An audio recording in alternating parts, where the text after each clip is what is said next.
All right, these ones actually tell you to round. The other ones told us to just solve. Sometimes they'll say find the exact solution or keep it in radical form. That means keep it like this. When they say to round, though, we're actually going to use our calculator and get the approximate answer. But this process is still the same except the final step. So on this first problem, I am going to add 12 to both sides because I'm trying to get x squared alone. That cancels. 3 plus 12 is 15.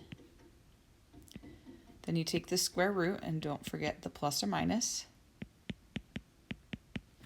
And then we just got to figure out what the square root of 15 is equal to. So you go to a calculator and you just type it in.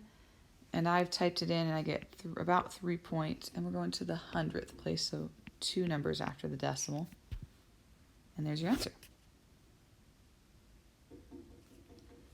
So same idea for this next problem. Let's go ahead and do it. So we add 4 to both sides. So 3x squared equals 18. Then you divide both sides by 3 because we're trying to get the x squared alone. So x squared equals 6. And then to get rid of the square, you take the square root, just put the little plus or minus in front. Well, plus or minus the square root of 6, I should have put an approximate symbol right there. You're just going to type in a square root of 6, so you're not going to type the plus or minus in.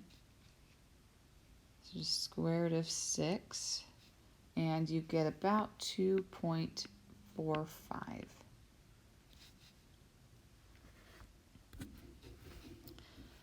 All right, let me move that down here so I have room on this last one. Okay, once again, we need to get the x squared by itself, so I'm going to subtract 20 from both sides.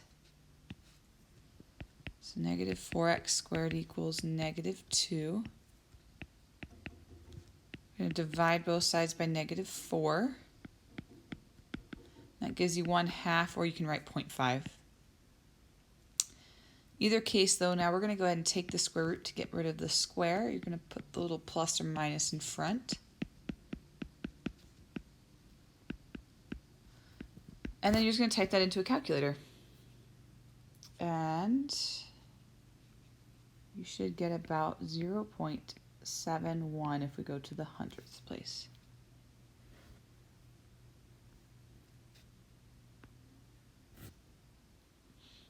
And sometimes there's word problems. I'm going to go ahead and talk about this word problem because it's really, really important to know how it works.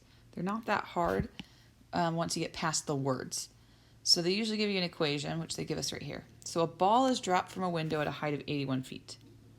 The function right here represents the height in feet of the ball after t seconds. So they ask, how long does it take for the ball to hit the ground?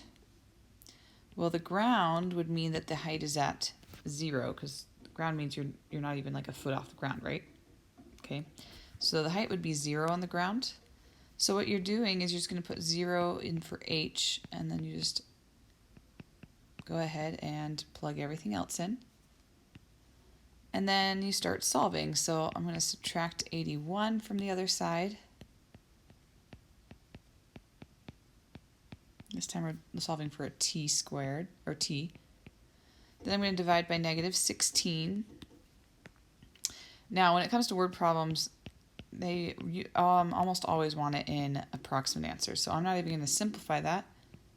I'm just going to take this. Oh, I don't know what just happened there. That was weird. I'm going to take the square root of both sides. Remember the plus or minus in front of the square root of 81 over 16. And I'm going to write it this way. So t is equal to plus or minus square root of 81 over 16. And then we'll just type that in. And 81 over 16.